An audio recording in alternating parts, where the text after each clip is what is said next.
बच्चों आवाज आ रही? चैट विंडो खोल देना मुझे। अस्सलाम वालेकुम, जवाब दीजिए जल्दी से, शाबाश, ताकि मैं बात शुरू कर सकूं। आवाज पहुंच रही है सबके पास? ठीक है, जोहेब खान साहब पहुंच चुके हैं।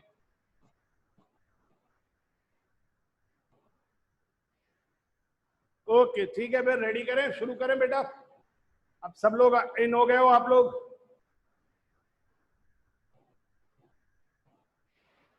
अच्छा बच्चों देखो, लास्ट क्लास में आप लोगों को तकरीबन मैंने जनरल एंट्रीज, लेजर, और फिर मैंने तुम लोगों को वही भेजा था, एक वीडियो भेजी थी, देख ली थी सब लोगों ने। उस पर कोई जवाब ज्यादा लोगों का नहीं आया, सवाए एक दो लोगों के, जिससे अंदाजा हो कि आप लोगों ने उससे फायदा उठाया, आपको कुछ समझ में आया, आप लोगों ने कुछ काम किया या नहीं किया। जरा मुझे बताएं, आप लोगों ने काम किया?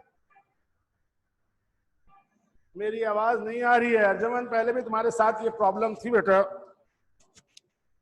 मैं और बेहतर करता हूं। देखो आवाज अब बेहतर आ रही है।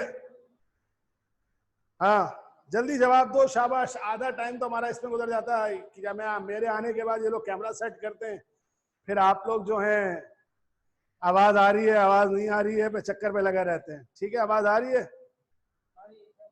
नहीं, एक ने लिखा था ना आवाज नहीं आ रही। ओके चलो, अब सुनो फिर गौर से आज की बात। देखो बेटा,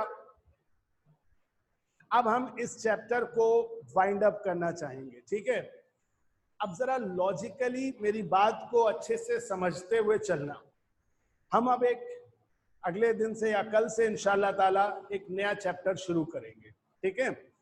अब होता क्या है कि ये जो चीजें हैं जो मैंने आपको सिखाई हैं, आप लोग एक बात अच्छी तरह मेरी समझ लीजिए कि देखिए, आपको इस चैप्टर के अंदर सबसे इंपॉर्टेंट ये था कि आपको जर्नल एंट्रीज बनाने आ जाए।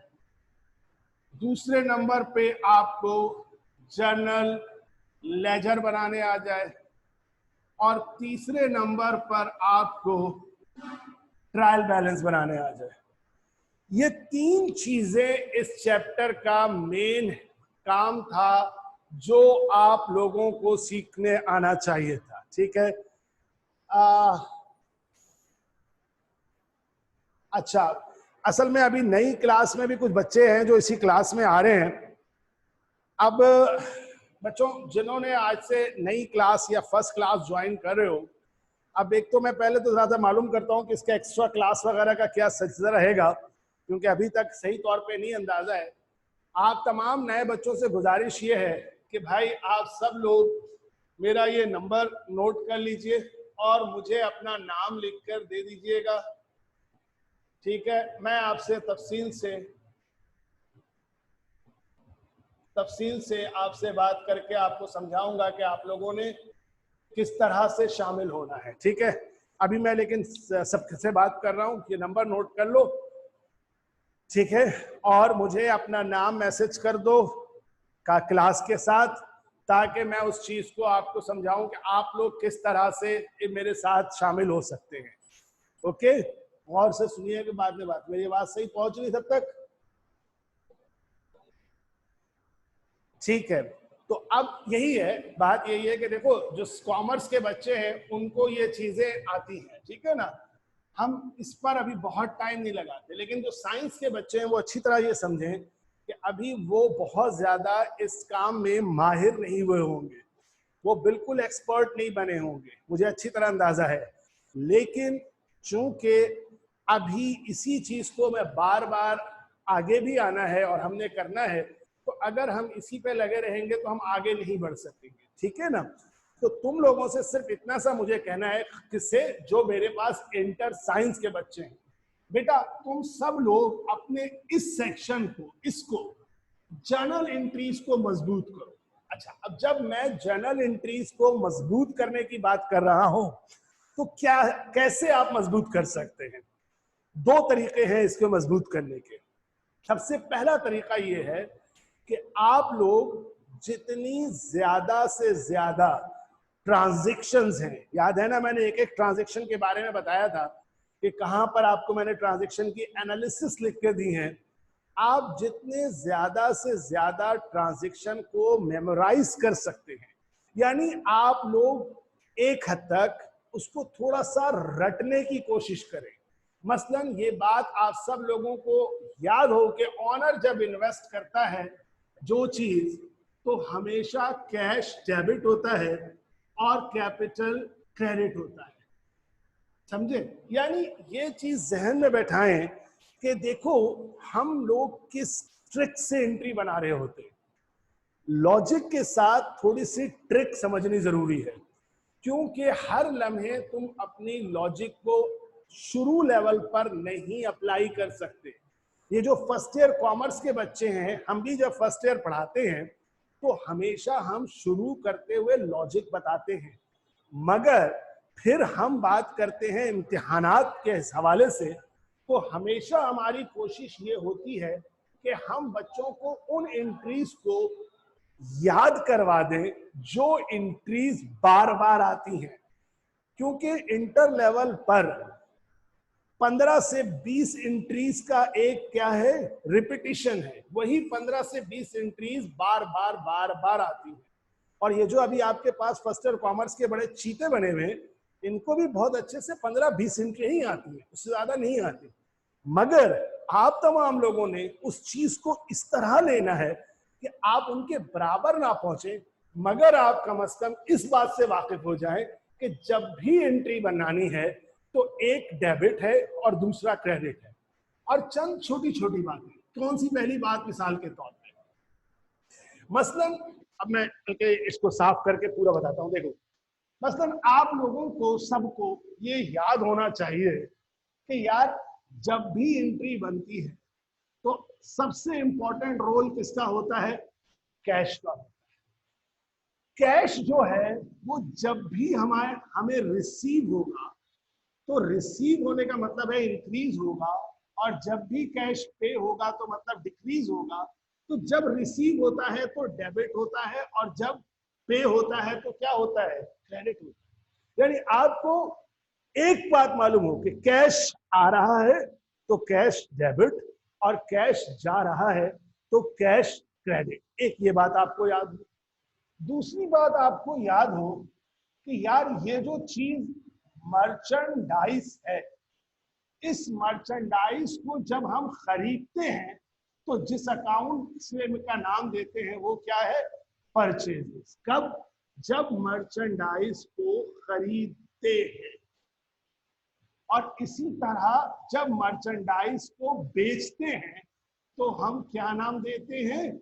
सेल्स का नाम देते हैं। अब कहने को ये रखता है, लेकिन ये वो बेसिक है कि देखो मैं इसी तरह जानता हूं, अब 15, 16, 17 साल हो गए पढ़ाते पढ़ाते हैं, कि हम जितने बच्चों को भी लॉजिक समझाते हैं, शायद जिस वक्त तक टीचर सामने खड़ा होता है, अब तो पता है कि तुम्हारे सामने भी मैं नहीं खड़ा हूं, तो मेरे साथ रहते हुए लॉजिक समझ में आती है, लेकिन जब खुद अप्लाई करने जाते हैं तो बहुत सी जगहों पर मुश्किलात होती है। तो उसके लिए जरूरी है कि थोड़े से ट्रिक के जरिए से चले शुरू में, और हर चीज को लॉजिक प्लस ट्रिक से, थोड़ा सा रट्टा वाली चीज से याद करके आगे बढ़ते चले।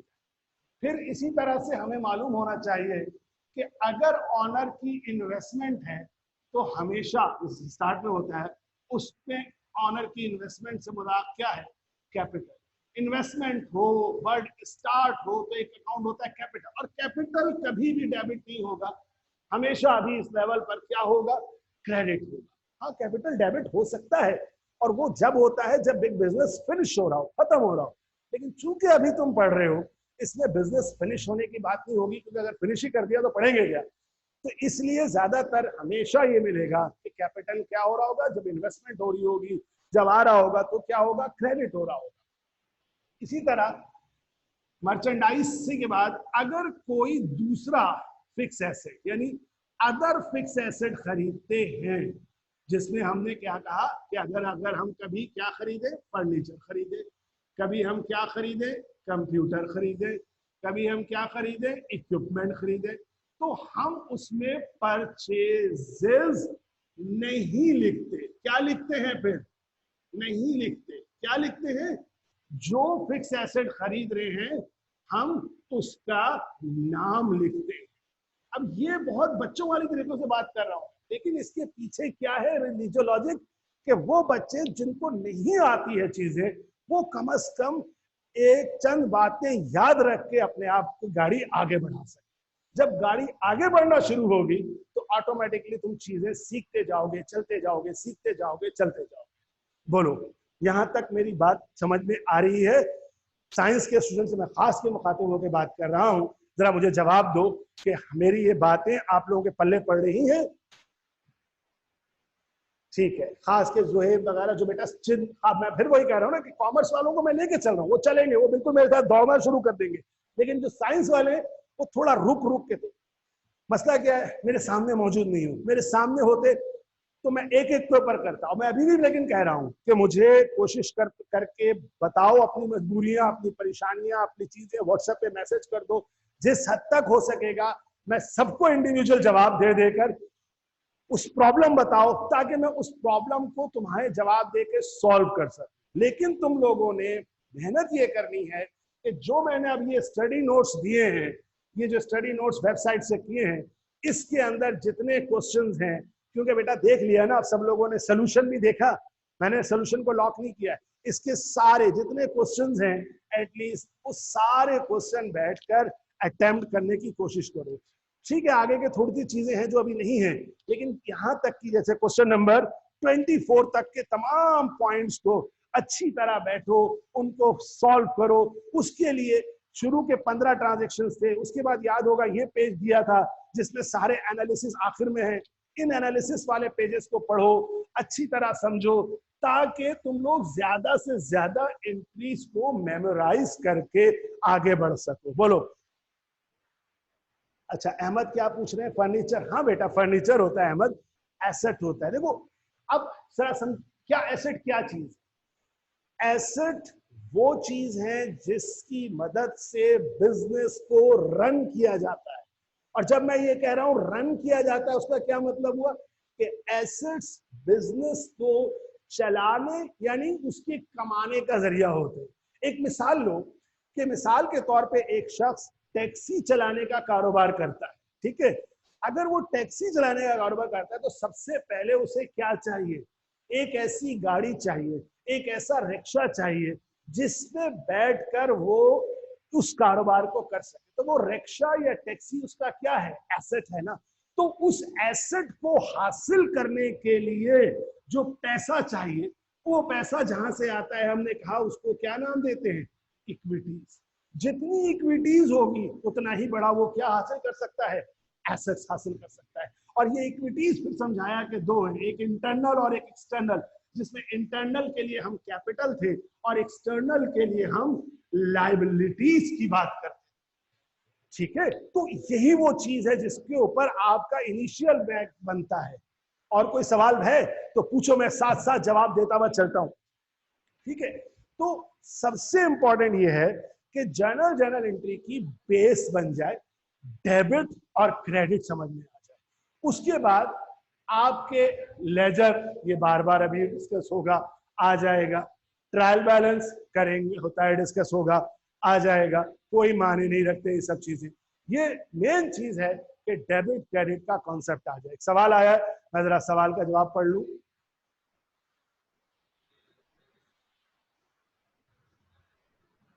देखो कौन है भाई? ये अर्जुमन। देखो अर्जुमन, तुम ना एक पर्टिकुलर केस की बात कर रही हो। देखो पार्टनरशिप की अकाउंटिंग अभी हमारे कोर्स में तो है, लेकिन चूंकि हम ज्यादा, तुम लोगों ने इंटर यकीनन तुम्हारा कॉमर्स से होगा, सही कह रहा हूं ना मैं? तो तुम्हें याद होगा, तुमने पार्टनरशिप पढ़ी होगी। तो पार्टनरशिप के उस क्वेश्चन में अक्सर ऐसा होता था कि जब दो पार्टनर होते थे तब वो कैश और कैपिटल की ये चीज होती थी जो तुम पूछ रहे हो, पूछना चाह रही हो।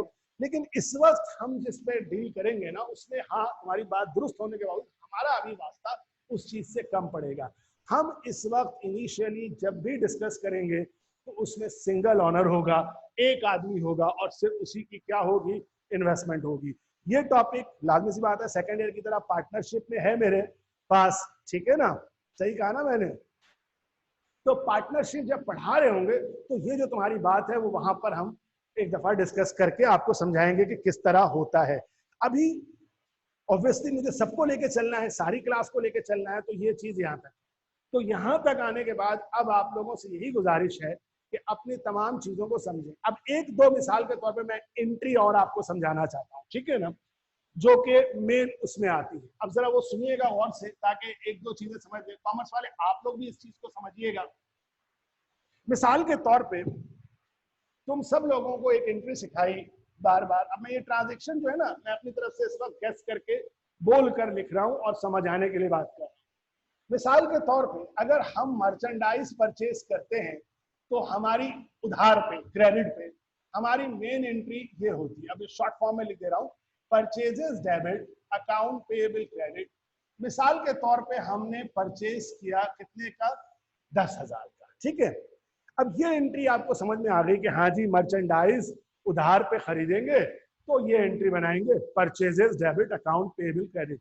बोर्ड तो नजर आ रहा है ना साफ, कोई मसला तो नहीं है बोर्ड में? हाँ मेरा ख्याल है व्यू क्लियर है। अच्छा, अब अगर यही चीज के बाद हमसे, यानी यहाँ खरीदने की बात हुई, किसके खरीदने की बात हुई, मर्चेंडाइज। अगर अगले ट्रांजेक्शन में दो कंडीशन को आप समझना, हमने उधार खरीदा था तो हमें पे कितना करना था, 10,000। और याद रखना कि जो मैं समझा रहा हूं ये उस बुक के अंदर मौजूद है, ठीक है, ये सारी ट्रांजेक्शन मौजूद है। अगर हम इसके साथ एक चीज सिखाना चाहते हैं, क्या चीज, वो चीज कहलाती है डिस्काउंट। अक्सर ऐसा होता है कि हम कोई पेमेंट करते हैं या वसूली करते हैं तो हम डिस्काउंट देते हैं। अब डिस्काउंट से क्या बात समझ में आनी चाहिए कि यार पेमेंट जितनी करनी है उससे कुछ कम करते हैं। अगर फौरी तौर पे मैं कहता हूं, लेट्स सपोज कि ये 10,000 का था और इस शख्स को पेमेंट के वक्त नो डिस्काउंट, कोई डिस्काउंट नहीं मिला, तो क्या एंट्री होगी? अब आपको एंट्री याद होनी चाहिए, अकाउंट पेएबल डेबिट और कैश क्रेडिट 10,000। अब जिन बच्चों ने एनालिसिस को याद किया होगा तो वो तो इस तरह इसको पढ़ सकते हैं कि भाई अकाउंट पेएबल क्रेडिट क्यों हुआ, क्योंकि अकाउंट पेएबल की नेचर क्या थी, लायबिलिटी थी। लायबिलिटी क्या हो रही थी, इंक्रीज हो रही थी। जब हम खरीद रहे थे तो लायबिलिटी इंक्रीज हो रही थी, और इंक्रीज हो रही थी तो लायबिलिटी इंक्रीज तो क्रेडिट। और यहाँ अकाउंट पेएबल क्यों डेबिट हुआ, क्योंकि जब हम पे कर रहे हैं तो अकाउंट पेएबल लायबिलिटी डिक्रीज हो रही है, और डिक्रीज हो रही है तो डेबिट में आती है। लेकिन अगर तुम्हें याद हो कि यार कैश है, तो सर ने हमने क्या डिस्कस किया था कि कैश जब पे होगा तो वो हमेशा क्या होगा, क्रेडिट होगा। तो जब यहाँ कहा गया कि पेमेंट हो रही है, डिस्काउंट नहीं है अभी जरा सा, तो तुमने अकाउंट पेएबल डेबिट और क्या क्रेडिट, कैश, क्योंकि कैश तो क्या है, क्रेडिट। तो कैश अगर क्रेडिट हो गया तो अकाउंट पेएबल कहाँ आएगा, डेबिट साइड पे ही आएगा। क्योंकि एक अकाउंट में अगर क्रेडिट होना है तो दूसरा डेबिट होना है, अगर एक डेबिट होना है तो दूसरा क्या होना है, क्रेडिट होना है। तो खैर एक तो ये एंट्री हो गई, पहले भी आपसे बता चुका हूं। लेकिन अगर डिस्काउंट मिल जाए, फर्ज करो उस शख्स को 200 रुपए का डिस्काउंट मिला, क्या ख्याल, क्या सेम एंट्री बनेगी या चेंज होगी? यानी क्या मतलब, पेमेंट कितनी करनी थी, 10,000, लेकिन उसको कितने का डिस्काउंट मिला, 200 रुपए का। तो एंट्री में चेंज आना चाहिए या नहीं आना चाहिए? अब यहां पर आती है आपकी अपनी सोच, बिल्कुल सादा।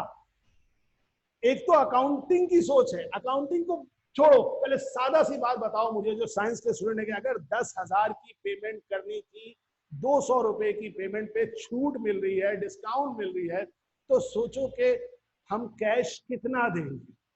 सामने होते तो बहुत अच्छा था, अभी लिखने के जाना पड़ेगा मुझे देखने।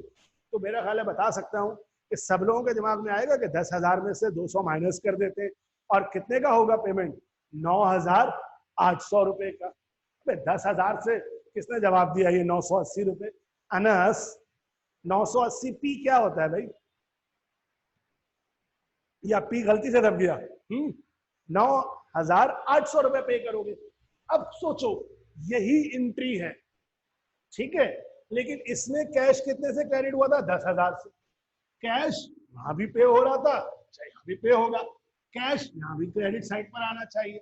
डेबिट क्योंकि उधार की पेमेंट है, डेबिट में क्या आना चाहिए, अकाउंट पेएबल। तो जैसे वो एंट्री थी, ये भी एंट्री वैसे ही बनेगी। पेएबल असल में कितने का था, कहोगे सर 9,000 आप पे कितना कर रहे हो, 9,800, यानी अगर मैं कैश के सामने कहूँ तो कितना लिख दोगे कैश के आगे, 9,800। क्यों? क्योंकि यहाँ कोई डिस्काउंट नहीं मिल रहा था तो 10,000 पे किया, यहाँ कितना डिस्काउंट मिल रहा था 9,200 रुपए का, तो पेमेंट कितनी होनी चाहिए कैश की, 9,800 रुपए की। लेकिन अब यहाँ पर एक एबिलिटी आपके अंदर आनी चाहिए, अकाउंट पेएबल कितना लिखे, क्या 9,800 ही लिखे या पूरा 10,000 लिखे।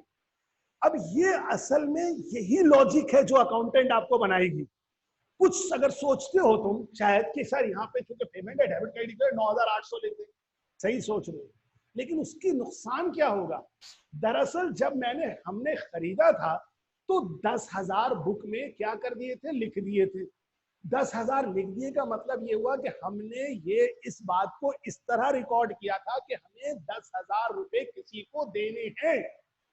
लेकिन अगर पेमेंट के वक्त यहां पर भी कैश की तरह 9,800 लिख दें तो 200 रुपए हमेशा बुक के अंदर से निकल नहीं पाएंगे।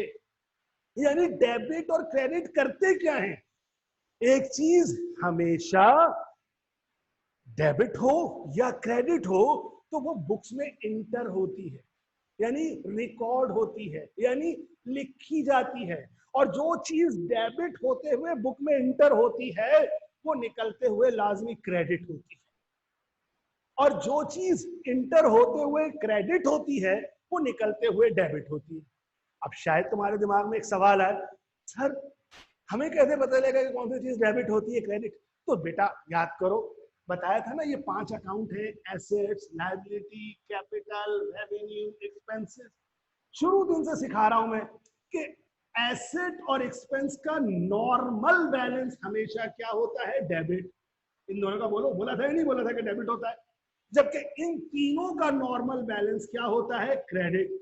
अब जब नॉर्मल बैलेंस बोल रहे हैं ना तो असल मकसद बोलने का क्या है कि ये दोनों जब बुक में आएंगे पहली दफा तो हमेशा डेबिट होके आएंगे।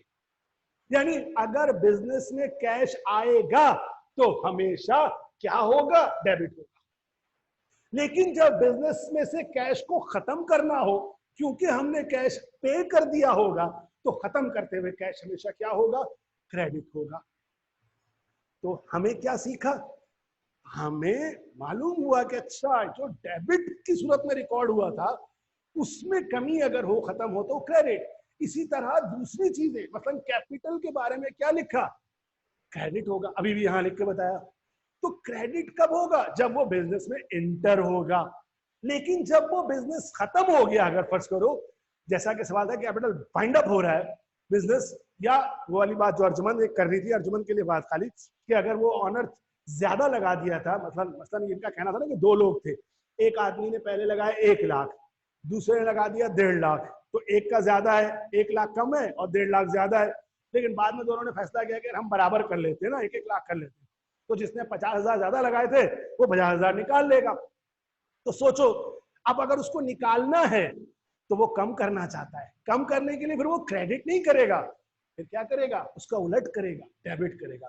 तो शायद मेरे इन तमाम बातों से मुझे समझ यकीन है कि एक लॉजिक पैदा होनी चाहिए, समझ पैदा होनी चाहिए कि दरअसल डेबिट क्रेडिट कोई बड़ी चीज नहीं है, एक सादा प्लस माइनस का निजाम है, बढ़ाने कम करने का निजाम है, जिसके लिए जरूरी है कि 2 चीजें याद हों। क्या, एक अकाउंट का नाम, क्या नाम, कि भाई अगर मर्चेंडाइज है तो परचेजेस, उधार है पे करना है तो अकाउंट। अब ये नाम है अकाउंट पे, और फिर उसके बाद उनकी नेचर जो शुरू में बोलो, फिर ये भी याद करवाया था, ये पूरा टेस्ट लिया था कि कौन से एसेट्स हैं, कौन से लायबिलिटीज हैं, ये याद करना है।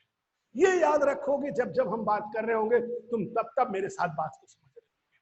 तो मैं वापस आता हूं अपनी बात पे। तो हम यहाँ ये खत्म करना चाहते थे कि मैं अकाउंट पेबल यहाँ 10,000 लिखूंगा, 9,800 नहीं लिखूंगा। लेकिन क्यों नहीं लिखूंगा, कुछ सवालात आए, मैं जरा देखना चाहता हूं क्या पूछना था, अगर बात में शामिल कर दूं। अच्छा, बहुत से लोगों ने लिखा है, जैसे आयशा सजन लिख रहे हैं, अनस साहब भी लिख रहे हैं 10,000 आएगा। बेटा सही लिख रहे हो, बिल्कुल सही लिख रहे हो, लेकिन मैं इस बात का सामने नहीं हो मेरे, वरना मैं पूछता इस बात की वजह पता है 10,000 क्यों लिखेंगे, तो वजह मैं समझाने की बात कर रहा हूं। और यही लॉजिक सबके दिमाग में कि 10,000 इसलिए लिखेंगे कि अगर मैं 10,000 नहीं लिखूंगा तो क्या मसला होगा, मसला ये होगा कि ये 200 रुपए मेरी किताब में से खत्म नहीं हो सकेंगे और हमेशा शो होते रहेंगे कि 200 देने हैं देने हैं देने, लेकिन क्या देने हैं। जो इंटर कॉमर्स के बच्चे उनको याद होगा कैशबुक के अंदर अक्सर एक ट्रांजेक्शन आया करती थी, पता है, याद है, डिस्काउंट जिसमें होता था इन फुल सेटलमेंट, बोलो लफ्ज याद है, कैशबुक में अक्सर पढ़ते थे इन फाइनल सेटलमेंट या फुल सेटलमेंट। क्यों? क्योंकि पेमेंट 10,000 करनी थी लेकिन सारा उधार खत्म हो गया जब 9,800 पे करनी, क्योंकि 200 रुपया वो कभी नहीं लेगा, उसने हमें छूट दे दी। तो यहां पर ये एंट्री बन तो गई, लेकिन हमेशा याद रहे कि डेबिट और क्रेडिट का यही तो निजाम था। अगर इस तरह लिख देंगे तो कभी भी सही नहीं रहेगा, क्योंकि डेबिट और क्रेडिट को हमेशा क्या होना था, बराबर होना था। ठीक है, तो अब एक नया, क्या कह रहे हो अहमद बेटा? डिस्काउंट नहीं मिलेगा, पता नहीं चलेगा। हाँ ठीक कह रहे हो, सही है।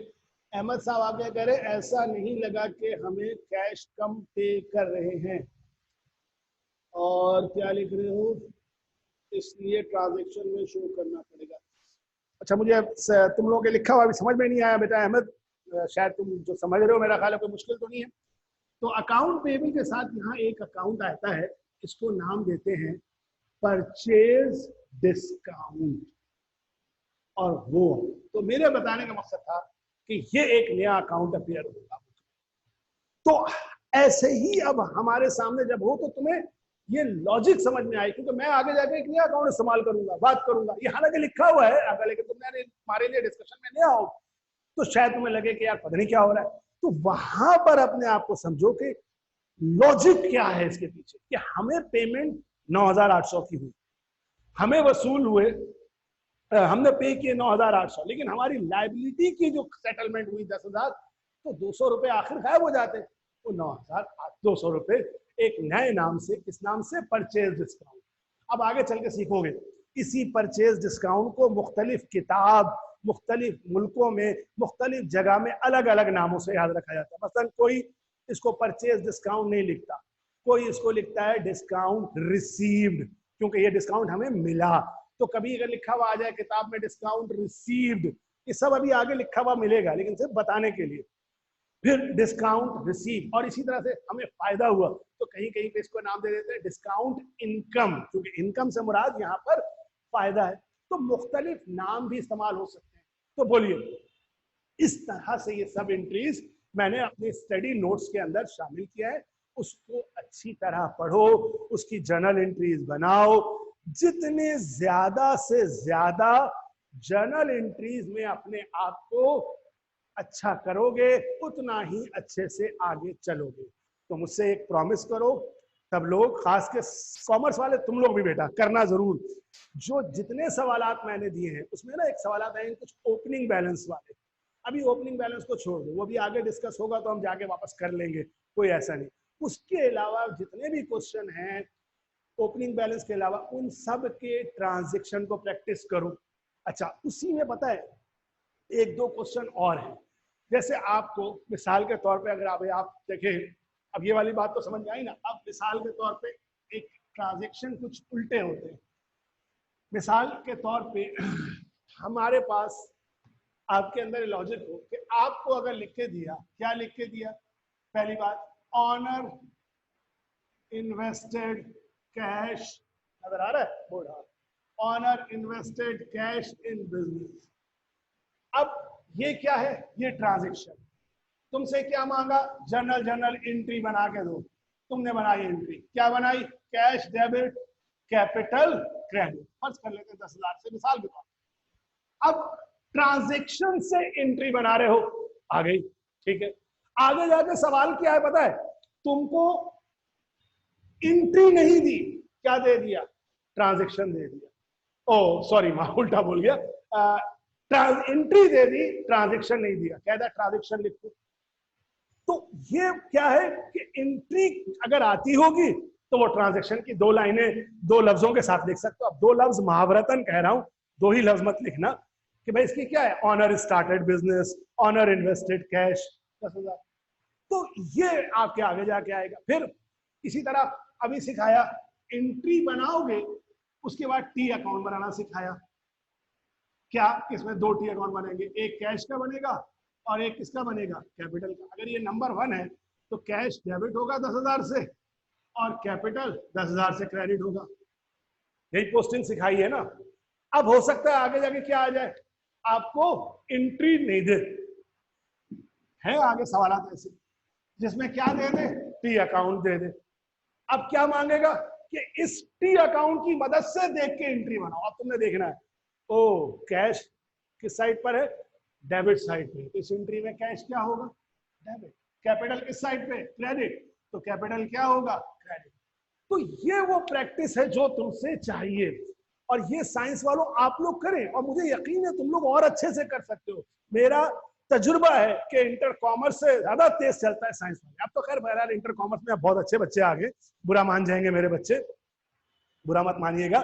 लेकिन साइंस के बच्चों के साथ ये होता है कि मैथ्स वगैरह कर करके उनके दिमाग इतने ज्यादा हो चुके होते हैं, खासकर प्री इंजीनियरिंग के बैकग्राउंड को थोड़ी सी मेहनत एक्स्ट्राऑर्डिनरी करने की आदत होती है। अब तो खैर कॉमर्स में भी बहुत मैथमेटिक्स आ गए, तो वो बहुत ज्यादा बेहतर हो गए। तो बेटा ये एक छोटा सा काम है, इसको बैठ के अच्छे से करो।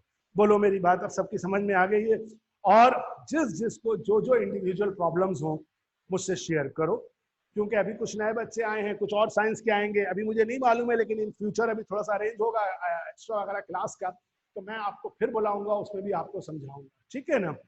तो यहाँ तक मैं इसको रोक रहा हूँ। अब मैं बताता हूँ कि हम नया चैप्टर है, कोई सवाल है आप लोगों का तो मुझसे पूछिए, ताकि मैं फिर नेक्स्ट चैप्टर के बारे में कुछ बात डिस्कस करूं कि हम कल शुरू कर सकें।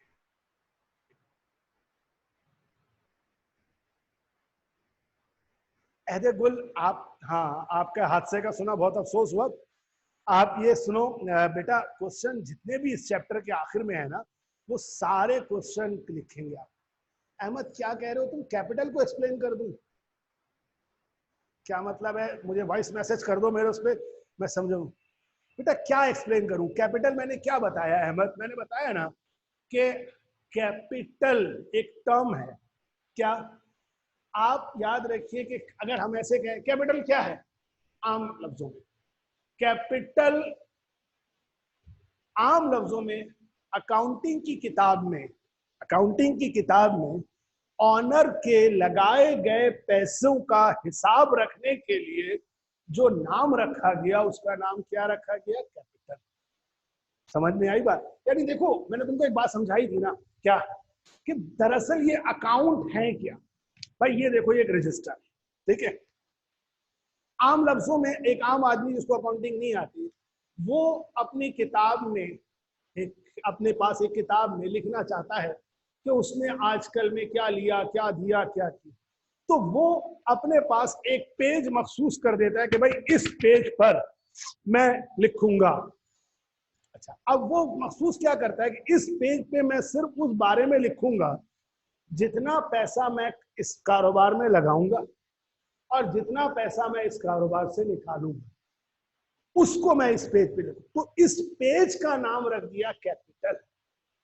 तो टेक्निकली हमने कहा कि ये एक कैपिटल का क्या है, अकाउंट है। इसी तरह कैश, बिजनेस में कैश आ रहा है, कैश जा रहा है, उसने क्या किया जी, अगला पेज लिया, उस पेज पे बोला इस पेज पे मैं लिखूंगा कि कैश कितना आ रहा है और जा रहा है। इस पेज पे नाम लिख दिया कैश, और फिर एक लिखना शुरू कर दिया। तो वो कैश का ये क्या हो गया, पेज, एक अकाउंट हो गया। जैसे बैंक में अकाउंट होता है ना यार तुम्हारा, कि एक आदमी के नाम पर जो उसका पैसा जमा होता है, जो निकालता है, वैसी अकाउंटिंग में भी समझ लो एक खाना बना दिया, डब्बा बना दिया, एक पेज बना दिया, और वो डब्बा इस तरह का, एक डेबिट और एक क्रेडिट जो रिकॉर्ड करता है। समझ में आई मेरी बात? तो कैपिटल अकाउंटिंग की किताब बिजनेस में लगाए जाने वाले ऑनर के पैसे को लगाने को और निकालने को रिकॉर्ड करता है। बोलो आई बात समझ में या नहीं आई? जी हाँ, चैप्टर 1 है। अब मैं आगे चलूंगा। अब और कोई सवाल है तो सवाल पूछिए, तो फिर मैं आपको अब अगले चैप्टर के बारे में तफसील से बताता हूं कि अब हम अगला चैप्टर कौन सा पढ़ेंगे और उसमें आप लोगों को क्या क्या चीजें और कैसी कैसी चीजें चाहिए होंगी। चलूं आगे, मूव करूं आगे अब? ठीक है। और साइंस वालों बच्चे अब अच्छी तरह समझिएगा कि अब समझिए आपके बिल्कुल मजेदार, सबका आ रहा है ये मजेदार सा चैप्टर स्टार्ट होता है। अब सुनिए, अब दूसरा चैप्टर, मैं बोर्ड पहले साफ कर दूं।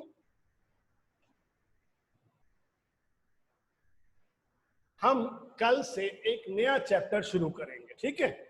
और जो बच्चे भी नए हैं, अब चाहे वो इंटर, बल्कि कुछ हो सकता है साइंस के भी नए आए हुए हों, क्योंकि एक दो आए थे मैं मैसेज, तो साइंस के हों या कॉमर्स के हों, बड़े आराम से आप इस चैप्टर से मेरे साथ शामिल हो सकते हैं।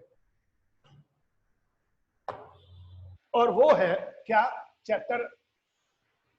इस चैप्टर का नाम है बैंक रिकंसिलिएशन, ठीक है? Bank reconciliation. कोई सवाल तो नहीं पूछा? अच्छा, अहमद ने फिर सवाल पूछा है, कैपिटल इंक्रीज क्यों होता है बिजनेस स्टार्ट पर? अहमद बताया था ना यार बेटा कि जब ऑनर बिजनेस में पैसा लगाता है, तो मैंने शुरू की क्लास तुमने शायद नहीं ली होगी मेरी, मैंने बताया था कि अगर बिजनेस में पैसा लगाया जाता है तो एक तरफ हमेशा जहन में रहे कि हमें एक चीज नहीं रिकॉर्ड करनी है, हर ट्रांजेक्शन के दो इफेक्ट रिकॉर्ड करने हैं। बोलो, ये बात बोली थी। पैसा रिकॉर्ड हो गया कि बिजनेस में क्या आया, पैसा आया, लेकिन अब समझो कि पैसा आ गया, उस शख्स ने पैसे को किस नाम से लिख लिया कि आ गया पैसा, कितना आ गया, 1 लाख। अब शुरू तारीख को जनवरी 1 को अगर एक बंदे ने 1 लाख रुपए का पैसा लगा दिया, अगले तारीखों में जाके क्या ख्याल है, ये 1 लाख वैसे ही पड़ा रहेगा या तब्दीली आएगी 1 लाख में? और तब्दीली में वो वाली तब्दीली नहीं बोल रहा जो हुकूमत में आई है, यानी तब्दीली ये कि इसी पैसे से वो कुछ मर्चेंडाइज या कोई चीजें क्या करेगा, परचेज करेगा। तो ये पैसा क्या हो जाएगा, माइनस, यानी कम हो जाएगा। फिर वो बेचेगा तो यही पैसा क्या हो जाएगा, बढ़ जाएगा। लेकिन अगर उसने सिर्फ कैश लिखा हुआ है तो पैसा बढ़ रहा है, कम हो रहा है, बढ़ रहा है, तो ये भी तो याद रखो कि शुरू में पैसा लगाया कितना था, तो उसके लिए एक दूसरा नाम रख लिया, क्या, कैपिटल, और उसमें भी लिख दिया 1 लाख।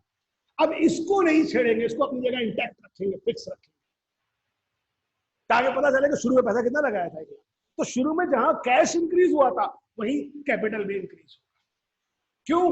क्योंकि पहले कैपिटल क्या था, जब इन्वेस्ट नहीं हुआ था तो कैपिटल क्या था, 0। जब लगाया तो कैपिटल क्या हो गया, इंक्रीज हो गया। आई कुछ बात समझ में? भाई जो लोग, अच्छा, अब आइए इस पे, क्या बता रहा था मैं, हाँ, तो बैंक रिकंसिलिएशन पे आएंगे आप। और बैंक रिकंसिलिएशन को जब आप करने जाएंगे तो आप सुनिए इसमें क्या चीजें हैं और किस तरह। सबसे पहला काम तो आपका यही है कि आप लोग वेबसाइट पे जाएंगे, तकरीबन सबको, जो भी नए आ रहे हैं मैंने सबको लिंक दे दिया है, जिन्होंने आज ज्वाइन किया है मुझे फॉरवर्ड करें, नंबर मैंने बोर्ड पे लिख दिया है, मैं उनको भी अपनी वेबसाइट का लिंक दूंगा। वेबसाइट पे जाएंगे आप लोग और वेबसाइट से बैंक रिकंसिलिएशन के नोट्स मैं दिखा देता हूं। बैंक रिकंसिलिएशन के नोट्स आप डाउनलोड करेंगे, ये वेबसाइट पे गए, इस वेबसाइट का पेज बीकॉम पार्ट 1 पे गए, ठीक है? ये बीकॉम पार्ट 1 पे ये बेसिक अकाउंटिंग का चैप्टर था। अब इसी के नीचे जाकर आप देखिए कि आपको मिलेगा चैप्टर बैंक, कहाँ गया, रिकंसिलिएशन, ये रहा, ठीक है? बैंक रिकंसिलिएशन, इसके ये स्टडी नोट्स आपने डाउनलोड करके अपने पास रखने हैं और याद से सब लोग ने। तो इसमें मैं आप लोगों को फिर बैंक रिकंसिलिएशन की सारी चीजें करवाना शुरू करूंगा। आज थोड़ा सा एक इंट्रोडक्शन देता हूं जितनी देर टाइम बचा है। तो मेरा ख्याल है आप सब लोग डाउनलोड तो कर लेंगे ना, सबको मालूम हो गया है। उन लोगों को छोड़ के जो आज जा रहे हैं उनको भी आज बता दूंगा, सब चीजें शेयर करनी है। वेबसाइट पे तो पहुंचने में किसी को कोई प्रॉब्लम नहीं है, हर बच्चा बच्ची पहुंच सकता है वेबसाइट पे। एक दो लोग जवाब दे दीजिए सारे। हाँ, वेट कर रहा हूं, एक जवाब, ठीक है? ओके, गुड हो गया। तो वेबसाइट पर पहुंचने के बाद सब लोग अच्छी तरह से ये चैप्टर डाउनलोड कर लें, ठीक है।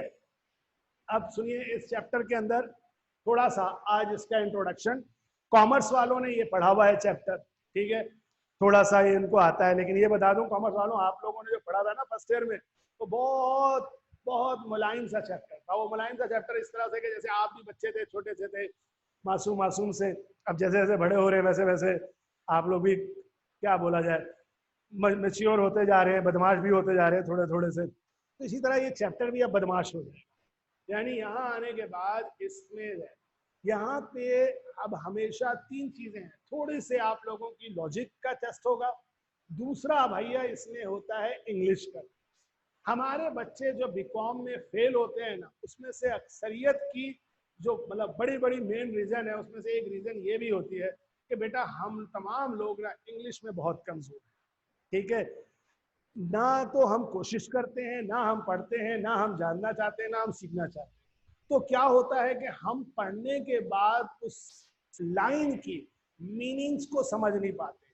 जब हम मीनिंग्स को समझ नहीं पाते हैं तो हम उस सवाल को सॉल्व नहीं कर पाते। आइए मैं थोड़ा सा शुरू करता हूं। देखिए, मैंने आप लोगों को बार बार अभी इस चैप्टर से पहले जो पहला चैप्टर शुरू किया उसमें जिक्र किया कैश का, ठीक है। मैंने आपको बताया कि कैश से मुराद वो कैश है जिसको कहते हैं, पूरा नाम देते हैं कैश इन हैंड। यानी कैश इन हैंड से मुराद वो बिजनेस का पैसा है जो बिजनेस में मौजूद है। यानी इस वक्त ये जो कोचिंग जहां मैं खड़ा हूं, मैक कॉलेज, इसके दराज में जो पैसा रखा होगा वो पैसा कहलाता है कैश इन हैंड। इसी को कैश इन बाद औकात क्या लिखा जाता है, सेफ, कैश इन सेफ भी लिखा जाता है। लेकिन असल जो लफ्ज इस्तेमाल होता है वो एक लफ्ज इस्तेमाल होता है, और वो क्या होता है, कैश इस्तेमाल होता है। अब हर बिजनेस मैन अपना कैश बिजनेस में लेकर या दुकान में लेकर या ऑफिस में लेकर नहीं बैठता।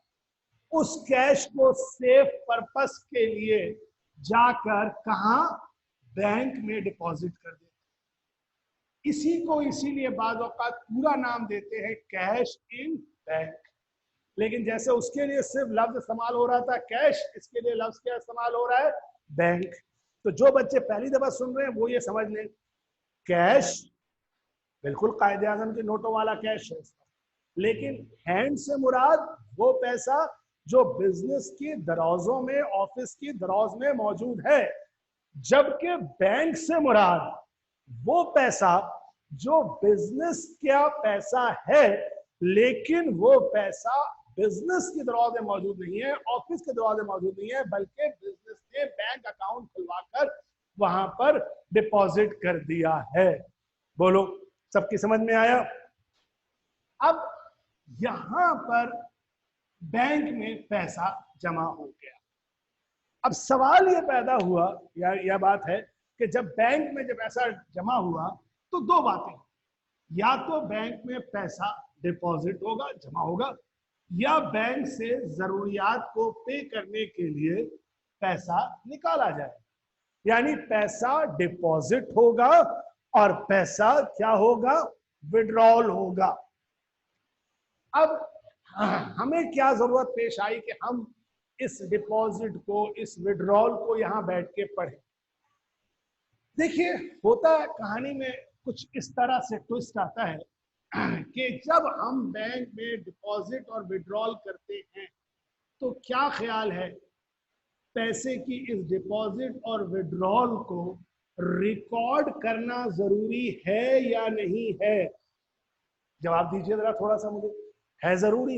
यहाँ यकीन है मुझे आप सबका जवाब यही होगा, यस, कि जब पैसा डिपॉजिट हो रहा है, निकाला जा रहा है, तो उसके बारे में रिकॉर्ड रखना चाहिए कि भाई कितना पैसा जमा कराया, कितना पैसा निकाला, ये बातें लाजमी रिकॉर्ड में होनी चाहिए। लेकिन यहां पर बैंक में जो पैसा है उसमें अब एक पार्टी नहीं इन्वॉल्व है, दो पार्टी इन्वॉल्व।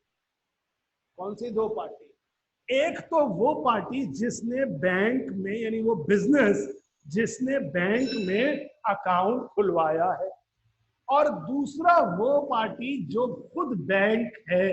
यानी अब यहाँ बैंक से मुराद हबीब बैंक, यूनाइटेड बैंक या कोई दूसरा बैंक। देख, और अभी आपने सबने माना कि हम अपना रिकॉर्ड रखेंगे, तो बेटा रिकॉर्ड रखना सिर्फ हमारे लिए ही नहीं, बैंक के लिए भी जरूरी है।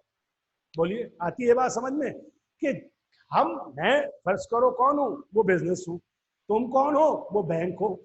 मैं तुम्हारे पास पैसा डिपॉजिट कराऊंगा तो मैं अपने पास भी लिखूंगा, तुम भी अपने पास लिखोगे।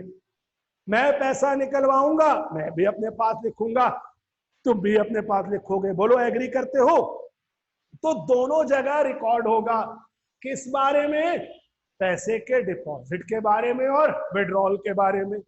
तो भाई जब डिपॉजिट और विड्रॉल एक नहीं दो बुक्स में रिकॉर्ड हो रहा है, प्लस माइनस हो रहा है बार बार, तो क्या मसला है कि अक्सर ये दोनों बुक्स होना क्या चाहिए, इन दोनों बुक्स को एक दूसरे के बिल्कुल इक्वल होना चाहिए, बराबर होना चाहिए। जितना निकालने और जमा कराने के बाद मैं कहता हूं तुम्हारे पास पैसे हैं, तो मैं भी वही मानना चाहिए, हाँ जी इतने पैसे हैं। लेकिन हकीकत की दुनिया में ऐसा नहीं होता। हकीकत की दुनिया में कभी नहीं बल्कि बार बार अक्सर फर्क आता है। हम कहते हैं कि इतना पैसा है, जबकि सामने बैंक बताता है नहीं जी इतना पैसा है। ये जो हम दोनों के रिकॉर्ड का फर्क है, इस फर्क को खत्म करना क्या कहलाता है? रिकंसिलिएशन। ये लफ्ज रिकंसिलिएशन के माने यही है, किसी भी किस्म के फर्क को, डिफरेंसेस को, किसी लड़ाई झगड़े को सॉल्व कर दे। तो टॉपिक का नाम है बैंक रिकंसिलिएशन, जिसमें हम एक एज अ बिजनेसमैन ये पढ़ेंगे कि हमने जो बैंक में अकाउंट खुलवाया, हमारा जो बैंक में डिपॉजिट और विड्रॉल का रिकॉर्ड है, वो बैंक के रिकॉर्ड के साथ मैच हो जाए। अच्छा, अब गलतियां होती हैं, अब ये कल डिस्कस करूंगा कि क्या क्या गलतियां होती हैं, किस किस तरह होती हैं। लेकिन क्या चीज जरूरी होगा, सब लोग डाउनलोड कर लें, और उसमें मैंने एक पेज पे ये पूरी लिस्ट बनाई है, ठीक है? तो कल आप लोगों से उस लिस्ट के साथ मिलूंगा, और तमाम लोग उस लिस्ट को रखें अपने पास। ये कुछ सवाल था? आयशा पूछ रही है डिपॉजिट और विड्रॉल का मतलब बता दें। बेटा डिपॉजिट और विड्रॉल का मतलब बैंक में पैसा जमा कराना। यहाँ डिपॉजिट का मतलब मैंने जाके अपना ज्यादा पैसा बैंक में जमा करा दिया, ये क्या हुआ? डिपॉजिट। और विड्रॉल, बैंक में जो जमा हुआ पैसा था उसमें से निकलवाया अपने इस्तेमाल के लिए, ऑफिस के इस्तेमाल के लिए, तो विड्रॉल। विड्रॉल का मतलब निकालना बैंक से पैसा, और डिपॉजिट का मतलब बैंक में जमा कराना। ठीक है, तो ये आज का यहां तक रोकते हैं, और कल हम इससे आगे इंशाअल्लाह कुल अजीज करेंगे। बोलिए कोई क्वेश्चन कल तक के से पहले पहले? समझ में आया आपके आयशा डिपॉजिट और विड्रॉल का मतलब?